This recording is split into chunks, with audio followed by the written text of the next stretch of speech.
아멘. 할렐루야. 아멘. 아멘. 오늘도 이 귀한 자리에 잘 오셨습니다. 이 복된 자리에 오신 저와 여러분 모두에게 하나님의 풍성한 은혜와 복이 가득하시기를 주님의 이름으로 축복합니다. 아멘. 하나님께서 여러분들을 사랑하십니다. 하나님께서 여러분들, 우리 아이들, 어린이들 다 사랑하시는 하나님의 보배로운 자녀들입니다. 언제나 어떤 상황에서도 그 사랑을 잊지 말고 또 주님 기뻐하시는 길로 나아가시기를 주님의 이름으로 축복합니다. 오늘 말씀의 제목을 함께 따라서 하십니다. 꿈꾸는 자의 침묵. 꿈꾸는 자의 침묵. 오늘 본문의 인물은 요셉입니다. 요셉. 이스라엘 그 온 가족을 살리고 또 애굽을 살리고 더 나아가 그 세계의 여러 민족을 살렸던 탁월한 지도자였던 인물이 바로 요셉이지요. 오늘이 아까 말씀드린 것처럼 북한 선교주일입니다. 지금 한국 이 한반도의 정세를 우리는 별로 심각하게 생각 안 하는데 오히려 해외에서는요, 이거 전쟁설이다 할 정도로 아주 위기에 급박한 상황으로 보고 있습니다. 북한의 이 김정은도 계속 핵무기 미사일 개발로 그 갈등을 조장하고 또 미국의 대통령 트럼프도 지금 벌써 그 두 지도자 사이에서 매일 연일 계속되는 그 말 한마디 그 말 싸움, 말은 벌써 아주 심각한 전쟁이에요. 전쟁. 벌써 이 입전쟁이 시작되었습니다. 이때 정말 지도자가 중요하죠. 리더십이 중요합니다. 하나님의 지혜로 정말 잘 우리나라를 평화롭게 인도해 나갈 수 있도록 여러분 또 대통령을 위해서, 지도자들을 위해서 또 기도해 주시기를 바랍니다. 나라와 민족을 위해서 기도해 주시기를 바랍니다. 그러고 보면 이 애굽의 총리로 그 위기를 하나님의 지혜, 하나님께서 주신 지혜로 잘 이긴 이 요셉과 같은 인물이 우리에게도 필요하지요. 오늘 특별히 이 요셉 이야기를 통해서 하나님께서 우리에게 하시고자 하는 말씀, 그것을 우리가 살펴보고 은혜를 받으려고 그럽니다. 특별히 이 다른 성경에 많은 인물들이 의미가 있지만 요셉의 생애가 더 특별한 의미가 있는 것은 아까 말씀드린 것처럼 요셉을 통해서 이스라엘의 온 가족이 살 뿐만이 아니고 또 이스라엘 백성들이 애굽에 거주하게 되는 그 원인, 그 역사적인 배경도 이 요셉의 삶과 연관이 되어 있지요. 또 그들이 출애굽하는 그 사건도 요셉이 총리가 된 지 400년 이상 지나서지만 요셉도 그 출애굽에 동참합니다. 죽어서 요셉의 유골, 나의 유골을 꼭 이곳에서 건져서 가나안 땅, 하나님께서 반드시 약속대로 이루어 주실 것이니까 우리를 이곳에서 건져 약속의 땅으로 가게 하실 것이니까 내 유골을 꼭 가지고 그때 가서 가나안 땅에 묻어달라. 결국 죽어서도 요셉은 그 출애굽에 동참한 자가 되지요. 그러니까 출애굽에 동참한 요셉의 생애. 또 하나님께서 아브라함과 이삭과 야곱에게 약속하셨죠. 너로 큰 민족을 이루게 하겠다. 그 하나님의 약속이 비로소 요셉을 통해서 조금씩 성취가 됩니다. 이런 것을 보면 요셉의 삶이 참 남다른 의미가 있구나 우리가 알 수가 있습니다. 요셉의 인생을 보면 정말 한편의 드라마와 같습니다. 형들에게 미움을 받아서 구덩이에 던져지죠. 죽음의 구덩이입니다. 그 구덩이에서 간신히 구출됩니다. 근데 구출되고서도 바로 또 애굽으로 팔려가지요.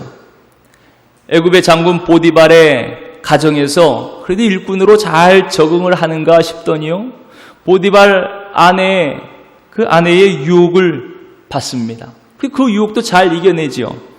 근데 결국 그 아내의 무고한 이 무고 때문에 억울하게 옥살이를 하게 됩니다.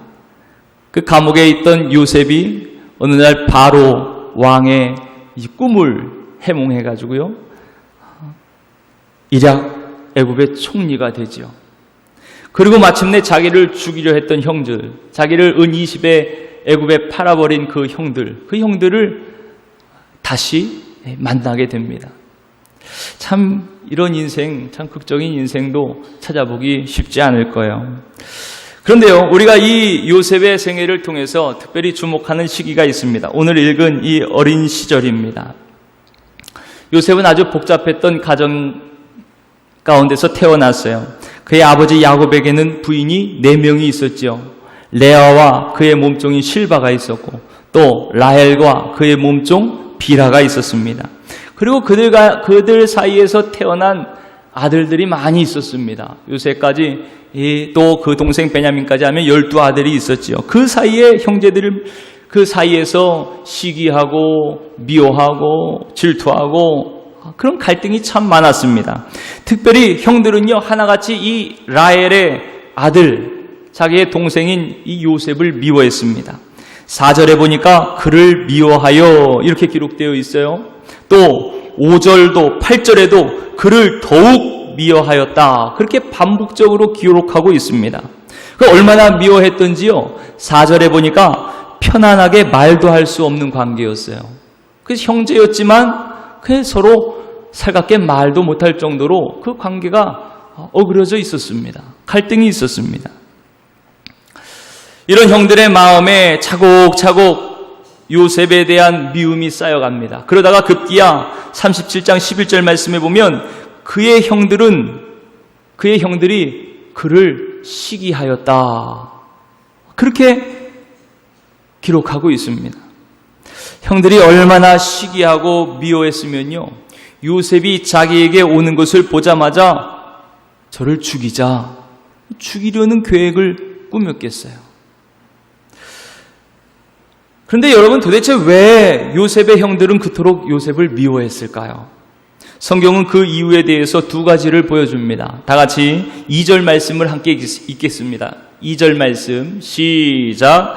야곱의 족보는 이러하니라. 요셉이 17세의 소년으로서 그의 형들과 함께 양을 칠 때에 그의 아버지의 아들들 비라와 실바의 아들들과 더불어 함께 있었더니 그가 그들의 잘못을 아버지에게 말하더라.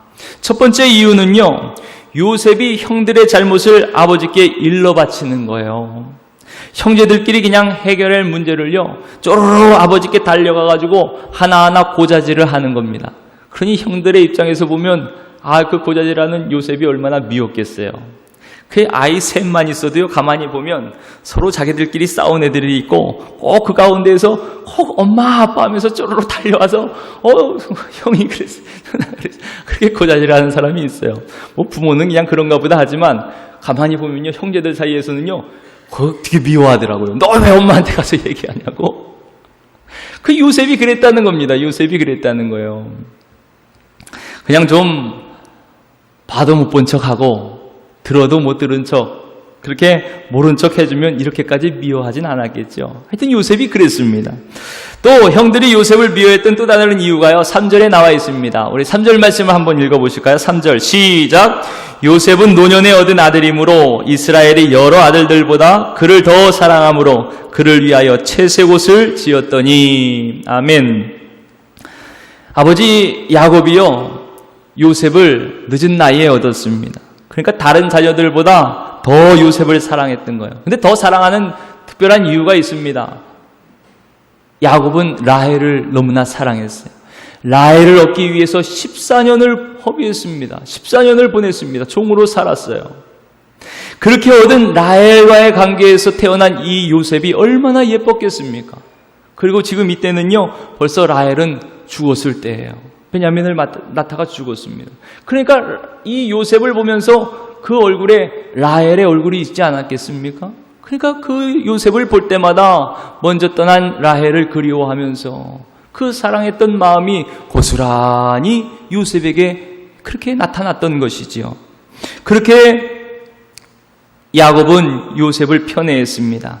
그 증거가 바로 요셉이 입고 있던 채색옷이에요. 이 채색옷은요, 화려한 색깔을 가진 그리고 많은 장신구를 달고 있는 그런 겉옷이었습니다. 저 발목까지 닿는 망토와 같은 겉옷이었다 그래요. 매우 값이 비싸고 화려하고 품이 있는 옷이 바로 이 채색옷이었습니다. 그 형들은 아무도 입어보지 못하는 거예요. 오직 요셉만 입어보는 것입니다. 또 그 채색옷이 닳아지고 헤어지고 장신구가 떨어지면 아버지가 또 금방 그것을 고쳐주고 새로 만들어서 요셉에게 입혀줍니다. 아마 여러분들도 그런 기억이 있으신지 모르겠어요. 저도 좀 들었던 것 같아요. 요즘에야 뭐 하나 둘밖에 낳지 않고 또 경제적인 형편들이 좋으니까 또 그렇게 다 잘해주지만 예전 같은 경우에는 6, 7, 많으면 막 10, 12 막 그러지 않습니까? 그런 가운데서 아들, 뭐 장남 뭐 있으면 그 아들만 예뻐해서 다른 사람들은 그렇게 못해 그렇게 대우를 못 받고 그렇게 못하는 것 때문에 상처를 입는 경우도 있는 것 같아요. 지금 다른 형제들이 그런 거예요. 채색 옷을 볼 때마다 요셉이 더 미워지는 겁니다. 그렇게 보면은 형들의 시기와 질투가 조금 이해가 되기도 해요. 근데 여러분, 오늘 이 본문이 우리에게 말씀하고자 하는 것이요, 야곱이 왜 요셉만 편애했냐, 왜 형제들이 요셉을 미워했냐, 그것이 옳으냐 그러냐, 뭐 이런 거 얘기하고자 하는 것이 아닙니다. 오늘 본문을 통해서 우리에게 주시는 말씀은요, 이 야곱의 가정사를 통해서 또 요셉의 인생을 통해서 하나님은 하나님의 구원의 계획을 이루어 가신다는 것이에요. 하나님의 계획과 섭리를 변함없이 이루어 가고 계신다는 것입니다. 여러분, 정말 우여곡절이 많은 인생을 요셉이 살지요. 편애로 인해서 많은 시기를 받고 미움을 받는 그 가운데서도 하나님은 요셉에게 하신 약속을 잊지 않으십니다. 요셉에게 주신 꿈을 잊지 않으십니다. 하나님은 구원의 계획, 그 섭리대로 요셉을 이끌고 나아가시는 것이요, 묵묵히 하나님의 약속을 성취해 나아가시는 것입니다. 성경은 그것을 보라고 우리에게 손가락을 가르치고 있는 것이에요. 자, 그럼 하나님의 그 깊으신 섭리와 계획을 생각하면서요, 오늘 본문 사건 속으로 다 함께 들어가 보도록 하겠습니다. 아버지가 요셉만 사랑할 때요, 다른 형제들 얼마나 아버지의 사랑을 그리워했을까요? 그러다가 결국 문제가 생깁니다. 형들이 무서운 음모를 꾸미기 시작하는 거예요. 아버지 야곱이요, 저 세겜 땅으로 아버지 양을 치러 간 형제들의 안부가 궁금합니다. 그도 그럴 것이, 이 세겜 땅은요, 얼마 전에 야곱의 딸 디나가 겁탈을 당한 것이에요. 그러니까 그 형제들이요, 그 가만히 참지를 못하고 복수를 합니다. 세겜 땅에 있는 모든 남자들을요 다 죽이는 거예요. 지금 그러니까 세겜 땅에는 야곱의 식구들, 야곱 가족만 생각하면요 부들부들 치를 떨고 이를 갈고 언제 어떻게 복수를 할까, 아마 그런 분노가 가득했던 땅이 이 세겜이었을 겁니다. 그 땅으로 양을 치러 가는 거예요. 초지가 많은 그 세겜 땅으로 양을 치러 가니까 야곱이 한편 걱정이 되는 거지요. 저들이 잘 있을까? 양들하고 다 잘 지내고 있을까? 그래서 요셉을 그곳에 보내는 겁니다. 근데 가만히 보니까요, 그 위험한 땅에 요셉을 보내는데도 요셉의 반응이 더 놀랍습니다. 요셉의 태도가 더 놀라워요. 우리 다 같이 12절부터 14절까지의 말씀을 함께 읽겠습니다. 12절부터 14절 말씀 시작.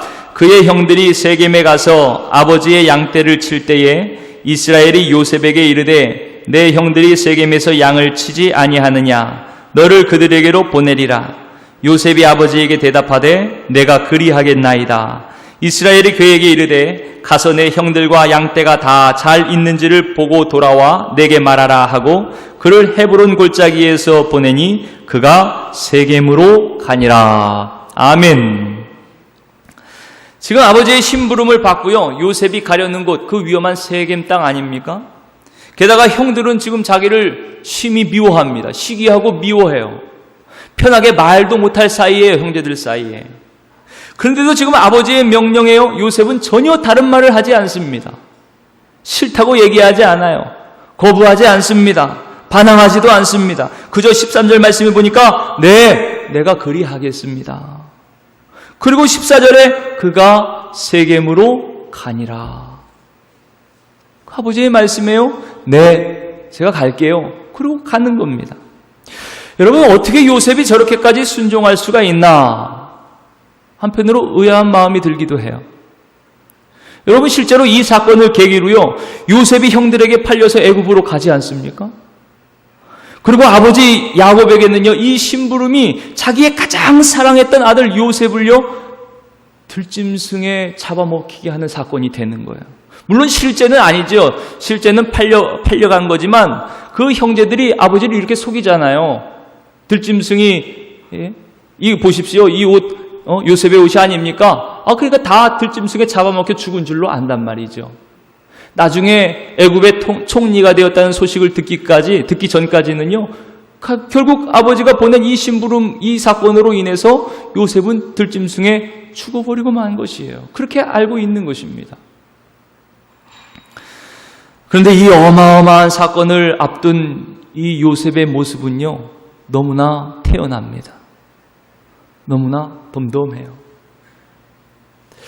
전혀 딴말하지 않고 반항하지 않습니다. 네, 내가 그리하겠습니다. 여러분, 헤브론에서 헤겜까지의 거리가요, 80km가 넘습니다. 80km. 그러니까 가까운 거리도 아니죠. 거의 여기서 분당, 서울 가까이 거리가 그렇게 되는 거예요. 그 위험한 그 긴 여행을 가면서도 전혀 다른 얘기가 없습니다. 어떻게 요셉이 그렇게 할 수 있었을까? 여러분, 한번 내가 요셉이라면 어땠을까? 한번 생각해 보세요. 단지 요셉의 성품이 온유한 성품이어서 아버지의 말씀에 그대로 따르는 이 효자라서 요셉이 그랬을까? 나라면 어땠을까? 그게 참 멀고 두려운 곳으로 가라. 그게 내 순종하며 간다는 것. 날 미워하고 껄끄러운 사람들이 있는 그곳으로 가라 했을 때 단번에 네, 내가 그리하겠습니다. 그렇게 갈 수 있는 것. 그게 쉽지만은 않을 것 같습니다. 하여튼 요셉은 아버지 말씀에 바로 길을 떠나 세겜으로 갑니다. 그런데 세겜 땅에 가보니까 형들이 없는 거예요. 형들을 찾아 이리저리 헤맵니다. 방황합니다. 그러니까 어떤 사람들이 지나가다가 그 방황하는 요셉에게 묻는 거예요. 무엇을 찾고 있습니까? 누구를 찾고 있습니까? 지금 형들을 찾고 있어요.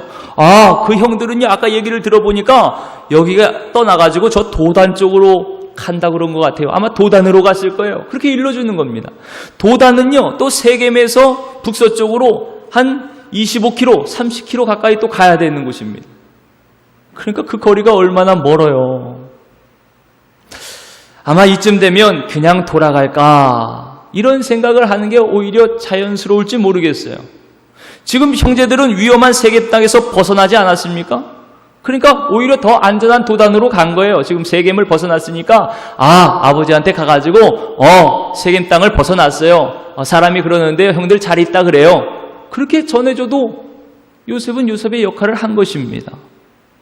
그런데 요셉은 아버지의 말씀 또 형들의 안부를 궁금해하면서요, 끝까지 도단까지 형들을 찾아갑니다. 이런 요셉의 마음을 알고 요셉의 수고를 형들이 좀 알아줬으면 얼마나 좋을까요? 하지만 요셉을 향한 형들의 시기와 미움은요, 너무나 컸나 봐요. 그렇게 먼 땅 100km가 넘는 그 땅을 달려온 요셉이 오는 것을 형들이 봅니다. 그 오는 요셉을 보면서요, 형들이 섬뜩한 대화를 나누는 거예요. 우리 다 같이 18절부터 20절 말씀을 함께 읽습니다. 18절로 20절 말씀 시작. 요셉이 그들에게 가까이 오기 전에 그들이 요셉을 멀리서 보고 죽이기를 꾀하여 서로 이르되 꿈꾸는 자가 오는도다. 자, 그를 죽여 한 구덩이에 던지고 우리가 말하기를 악한 짐승이 그를 잡아먹었다 하자. 그의 꿈이 어떻게 되는지를 우리가 볼 것이니라 하는지라. 아멘.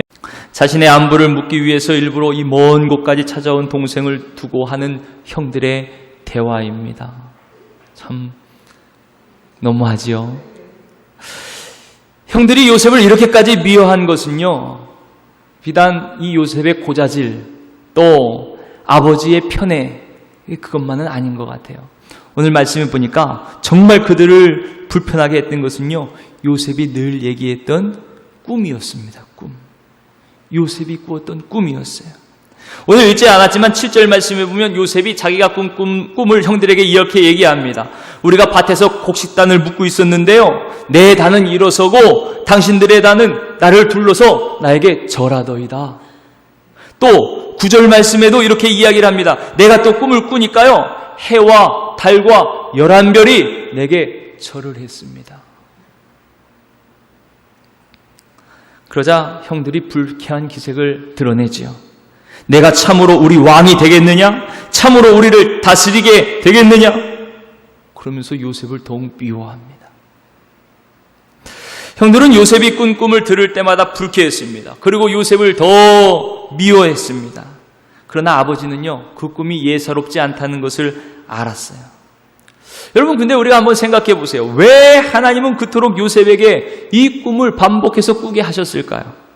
또 요셉은 형들이 싫어하는 것을 알면서도요, 왜 계속 그 꿈을 이야기했을까요? 그죠? 이런 얘기를 해봐야 형들이 좋아할 리가 없잖아요. 근데 요셉은요, 하나님께서 주신 그 꿈을요, 그렇게 형제들 앞에서 이야기를 합니다. 여러분, 그것은요, 요셉의 꿈에 하나님의 구원의 계획과 섭리가 담겨져 있기 때문에 그렇습니다.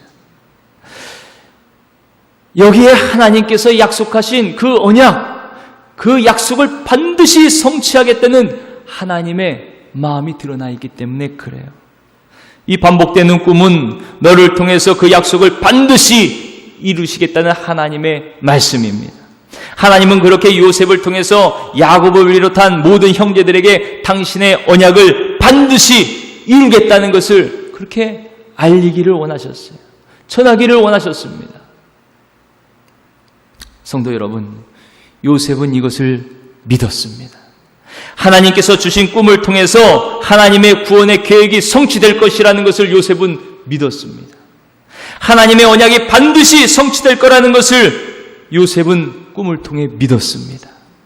그리고 그 꿈을 늘 잊지 않았어요.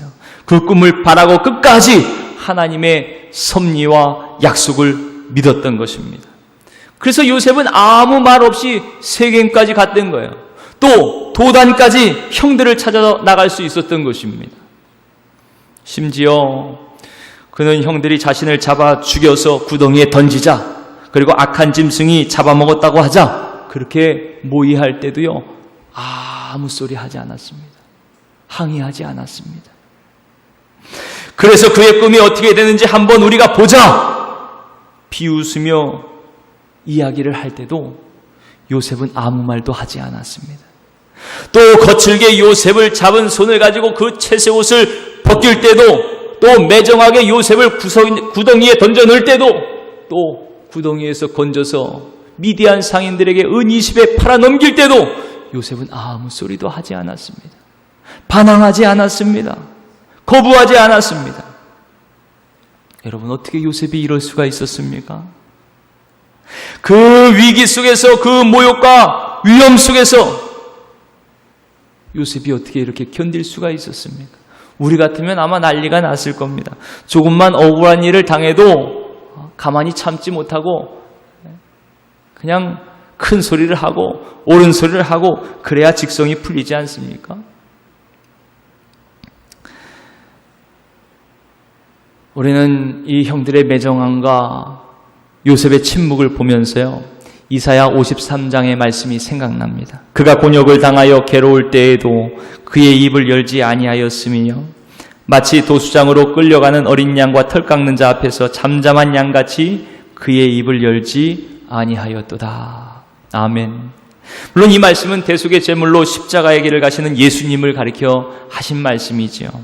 근데 요셉도요, 끝까지 하나님의 구원을 믿습니다.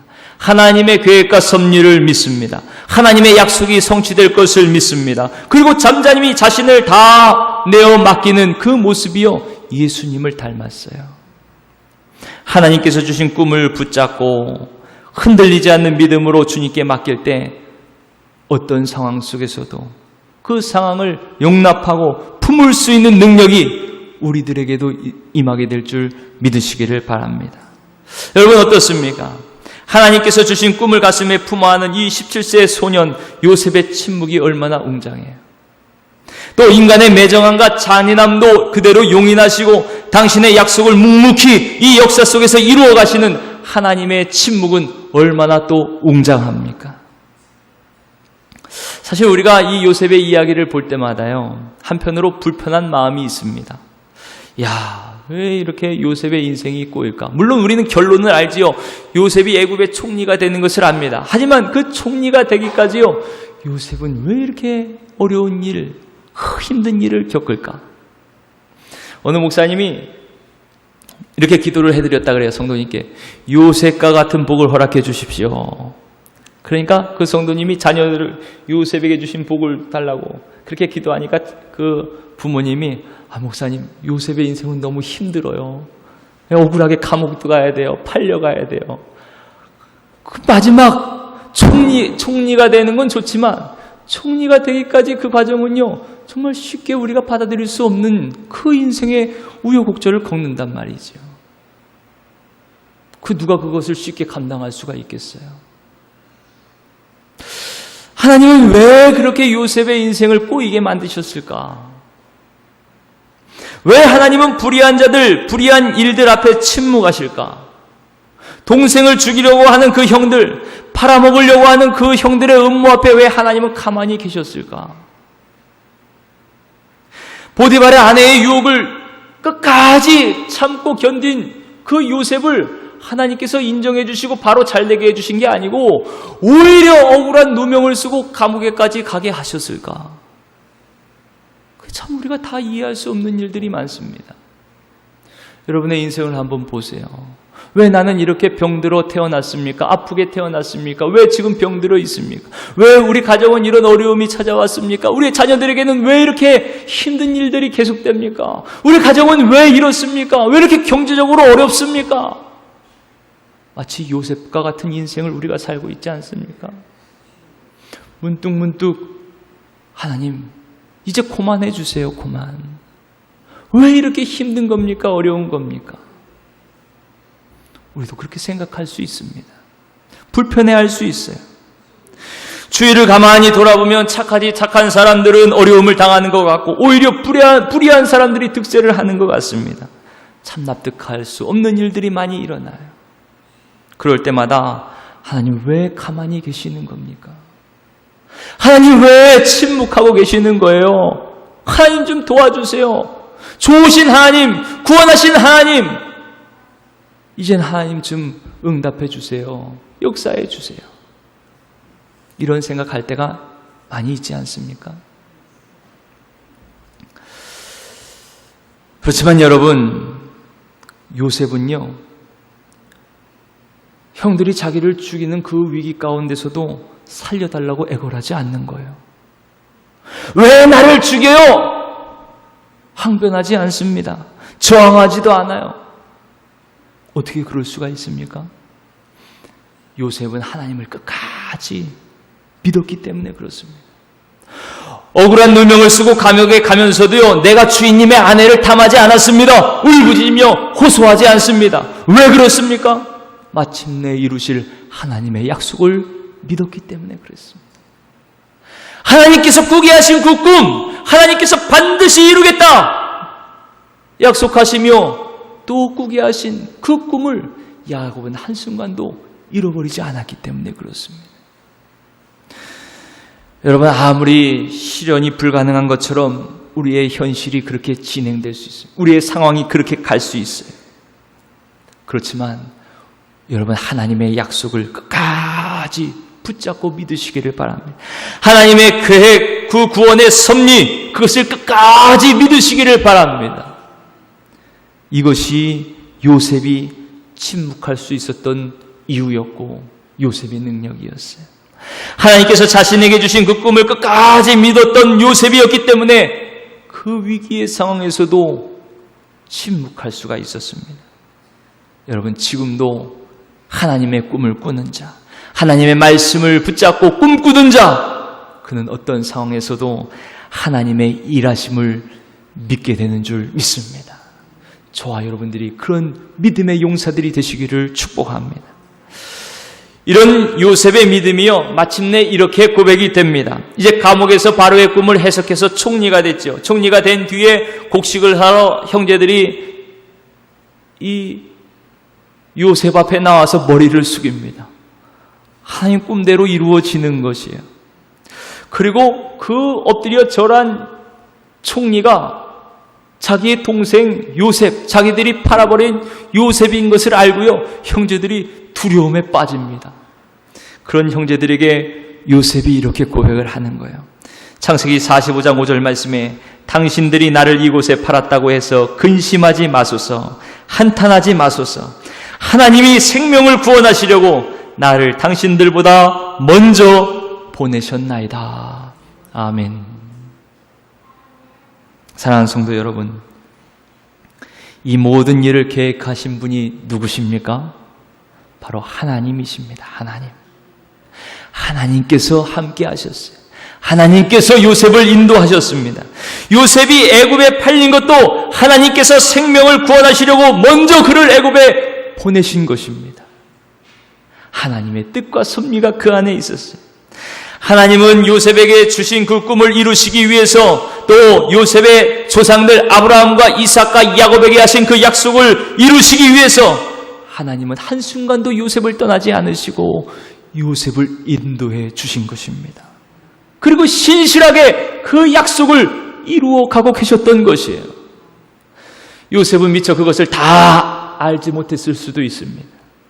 우리는 그것을 다 미처 알지 못할 수도 있습니다. 하지만 여러분, 끝까지 하나님만을 믿으시길 바랍니다. 하나님의 약속을 붙잡으시길 바랍니다. 하나님의 주시는 꿈과 비전을 끝까지 놓지 말고 붙잡으시길 바랍니다. 하나님의 말씀은 반드시 이루어집니다. 하나님의 꿈은 반드시 성취됩니다.